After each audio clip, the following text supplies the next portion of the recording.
जय हिंद। आपका स्वागत है हमारे YouTube चैनल बिलोटी टीचिंग सेंटर में। तो सभी का तहे दिल से स्वागत। और आज हम लोग फिजिक्स का दूसरा टॉपिक पढ़ेंगे। फिजिक्स का आज दूसरे दिन का क्लास है। कल आप लोगों ने पढ़ा था स्कैटरिंग ऑफ लाइट यानी प्रकाश का प्रकीर्णन। उम्मीद है आप लोगों को समझ में आ गया होगा। यदि नहीं समझ में आया हो तो कमेंट बॉक्स में आप लोग कमेंट कर दीजिएगा। जहां भी आप लोगों को थोड़ा भी डाउट लगे एक बार कमेंट कीजिएगा, उसको अगले दिन सॉल्व किया जाएगा। हम लोग आज अगला टॉपिक पढ़ेंगे प्रकाश की किरण। क्या पढ़ेंगे? प्रकाश की किरण यानी रे ऑफ लाइट। जब कोई प्रकाश एक सरल रेखा में चलता है तो उसे हम प्रकाश की किरण कहते हैं। यानी कोई प्रकाश जब एक सरल रेखा में, एक सीधी रेखा में गमन करता है तो उसे हम प्रकाश की किरण कहते हैं। यानी एक सरल रेखा पर चलने वाले प्रकाश को प्रकाश की किरण कही जाती है। यानी प्रकाश का सबसे छोटा भाग होता है उसे ही हम किरण कहते हैं। यानी smallest part of the light is called the ray of light. यानी एक सरल रेखा पर चलने वाले प्रकाश को प्रकाश की किरण कहते हैं। जब इंग्लिश में लिखेंगे तो लिखेंगे the light travelling is any one direction, a straight line is called ray of light. यानी जब कोई सरल रेखा पर प्रकाश की किरण सीधी चलती है तो उसे हम क्या कहते हैं? प्रकाश की किरण। दूसरा है प्रकाश का किरण पुंज यानी बीम ऑफ लाइट। ये तो हो गया प्रकाश का सबसे छोटा भाग। अब क्या होता है? प्रकाश जो होता है लगातार आप लोग देखिएगा स्रोत के रूप में आता है। यानी उसमें बहुत सारे किरणें होती हैं। तो सीधी बातों में कहेंगे कि प्रकाश की किरणों के समूह को प्रकाश का किरण पुंज कहा जाता है यानी बीम ऑफ लाइट। यानी सबसे छोटे भाग को किरण कहते हैं, प्रकाश के सबसे छोटे भाग को किरण कहते हैं, रे कहते हैं। और जो रे का समूह होता है यानी group of ray is called as beam of light. यानी प्रकाश की किरणों के समूह को प्रकाश की किरण पुंज कहा जाता है। A group of light rays given out from a source is called as a beam of light. उम्मीद है आप लोगों को समझ में आ गया होगा। सामने लिखा हुआ है, नोट कर लीजिए।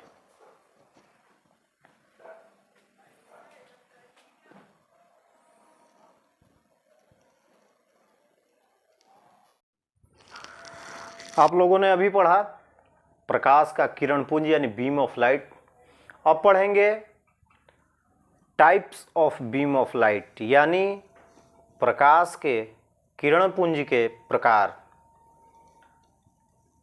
तो प्रकाश के किरण पुंज के 3 प्रकार होते हैं: अपसारी किरण पुंज, समांतर किरण पुंज और अभिसारी किरण पुंज। पहला पढ़ेंगे हम लोग अपसारी किरण पुंज यानी डाइवर्जेंट बीम ऑफ लाइट।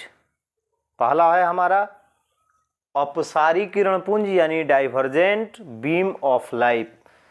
यानी जब कोई प्रकाश किसी बिंदु से निकलकर आगे की ओर प्रसारित होते चला जाता है यानी फैलते चला जाता है। यानी जब कोई प्रकाश किसी माध्यम से निकलने के बाद आगे फैलता चला जाता है, यानी एक बिंदु से जब कोई प्रकाश निकलकर आगे की ओर प्रसारित हो जाता है, फैल जाता है, उसे हम अपसारी किरण पुंज कहते हैं। इंग्लिश में जब लिखते हैं तो a group of light rays spreading out of from a source of light is called divergent beam of light. देखिए आपको एग्जाम्पल में आप लोगों को ये दिख रहा होगा किस तरह से चित्र है। एक बिंदु से प्रकाश जो है निकल रहा है लेकिन आगे की तरफ क्या हो रहा है? प्रसारित होते चला जा रहा है, फैलते चला जा रहा है। इसी को हम लोग कहते हैं अपसारी किरण पुंज। नोट कर लीजिए इसको।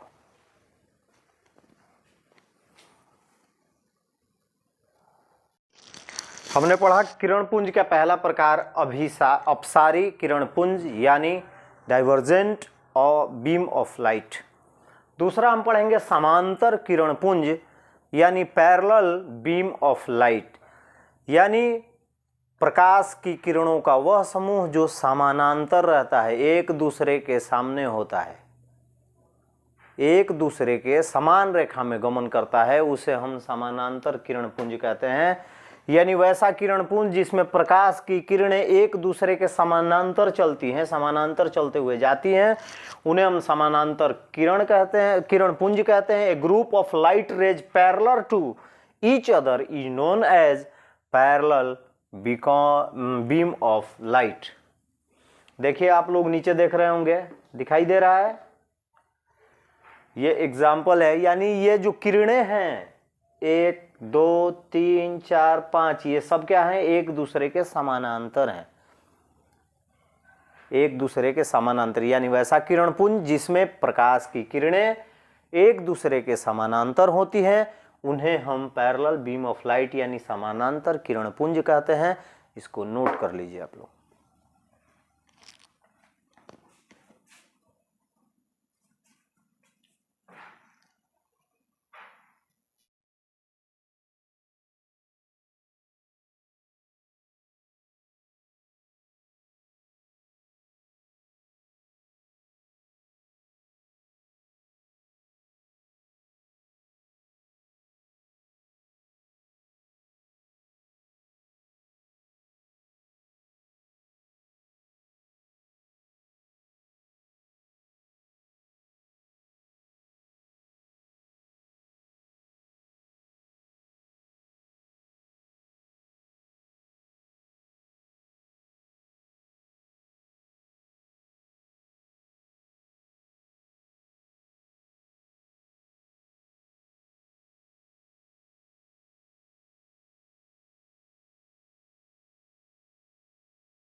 चलिए हम लोग देखेंगे अब, हम लोगों ने पढ़ा किरण पुंज, प्रकाश, प्रकाश का प्रकीर्णन, प्रकाश की किरण और किरण पुंज कितने प्रकार के होते हैं। अब हम पढ़ेंगे पारदर्शी, पारभासी और अपारदर्शी, ट्रांसपेरेंट, ट्रांसलूसेंट एंड ओपेक। आप लोग भी सोच रहे होंगे कि हमारा पहला चैप्टर है रिफ्लेक्शन ऑफ लाइट यानी प्रकाश का परावर्तन और ये क्या क्या पढ़ा रहे हैं। तो मैं आपको जानकारी बता दूं कि जब प्रकाश का परावर्तन टॉपिक आप लोगों का चालू होगा तो उस टॉपिक के समय इन चीज़ों की ज़रूरत पड़ेगी, इसीलिए मैंने ये सब चीज़ें जो है आपको पहले ही क्लियर करवा दूंगा ताकि जब आपको समझने या जब आपका प्रकाश का परावर्तन शुरू हो तो उस समय आप लोगों के दिमाग में किसी प्रकार का कोई डाउट ना रहे। No doubt in mind when started reflection of light. तो चलिए हम देखते हैं अगला टॉपिक, पारदर्शी, ट्रांसपेरेंट, यानी वैसे पदार्थ जिनसे प्रकाश गुजर जाता है या वो पदार्थ जो अपने आप से प्रकाश को पूर्णतः गुजरने देते हैं उन्हें हम पारदर्शी पदार्थ कहते हैं या पारदर्शी वस्तुएं कहते हैं। आप ग्लास लीजिएगा, ग्लास को लाइट के सामने ले जाइएगा और देखिएगा, यानी ग्लास से लाइट जो है आपको स्पष्ट दिखाई देगी। पानी है, पानी में आप कभी तालाब में, नदी में नहा रहे होते हैं और सूर्य को देखते हैं तो सूर्य आपको दिखाई देता है। यानी वह वस्तुएं जो अपने आप से प्रकाश को गुजारती हैं उन्हें हम पारदर्शी या ट्रांसपेरेंट कहते हैं। तो मैंने लिखा है कि वे पदार्थ जिनसे होकर प्रकाश आसानी से पार कर जाता है पारदर्शी कहलाता है। Those objects through which light can pass easily are called transparent objects। Example में लिख लीजिएगा वाटर, ग्लास, और भी कमेंट में आप लोग लिखिएगा कि पारदर्शी के कौन कौन से एग्जाम्पल होते हैं।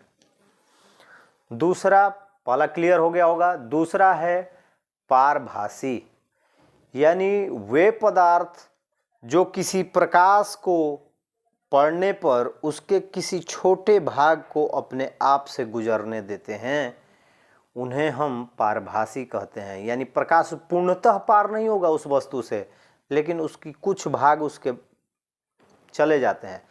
आप लोग देखे होंगे एक कागज़ आता है ट्रेसिंग पेपर, जिससे फोटो बनाया जाता है। आप लोग देखे होंगे चित्रकला में उसका उपयोग किया जाता है फोटो को उतारने के लिए।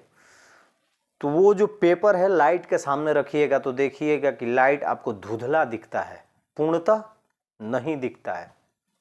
यानी वे पदार्थ जिनसे होकर प्रकाश का एक छोटा भाग गुजरता है उन्हें हम पारभासी कहते हैं। मैंने लिखा है कि वे पदार्थ जो उन पर पड़ने वाले प्रकाश के एक छोटे से भाग को अपने से होकर गुजरने देता है पारभासी कहलाता है। Those objects through which light can pass partly are called translucent object। Example में लिख लीजिएगा ट्रेसिंग पेपर, वैक्साइड पेपर, नोट कर लीजिए इसको।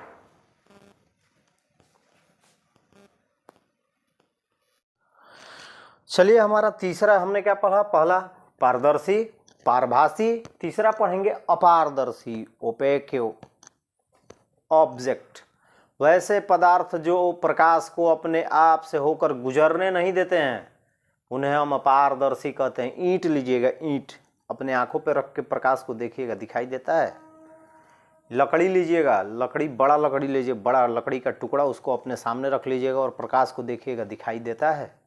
आपको नहीं दिखाई देता, कारण वो अपारदर्शी है। तो वैसे पदार्थ जो प्रकाश को अपने आप से होकर गुजरने नहीं देते हैं उन्हें हम अपारदर्शी कहते हैं। The object which do not allow the light to pass through are called opaque object.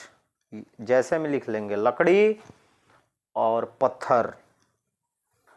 ये आप लोगों का आज अंतिम क्वेश्चन, और अगले बुधवार से हमारा क्लास शुरू होगा, हमारा चैप्टर शुरू होगा प्रकाश का परावर्तन।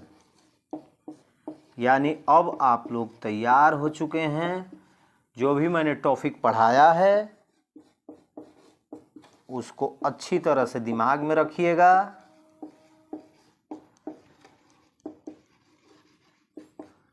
यानी हम लोगों का बुधवार से शुरू हो जाएगा रिफ्लेक्शन ऑफ लाइट। प्रकाश का परावर्तन क्या है, प्रकाश के परावर्तन के नियम क्या हैं, कौन से दर्पण में कितना परावर्तन हो पाता है, ये सब हम लोग पढ़ेंगे।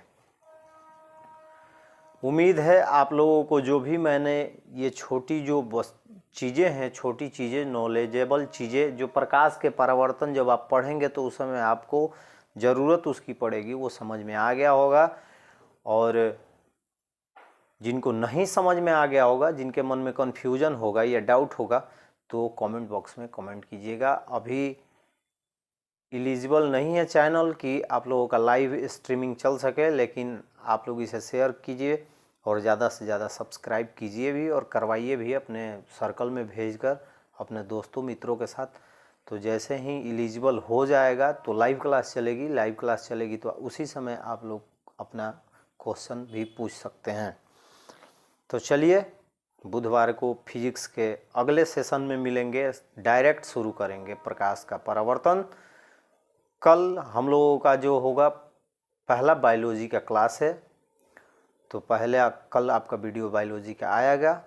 तब तक मिलते हैं। जय हिंद। इसको नोट कर लीजिएगा।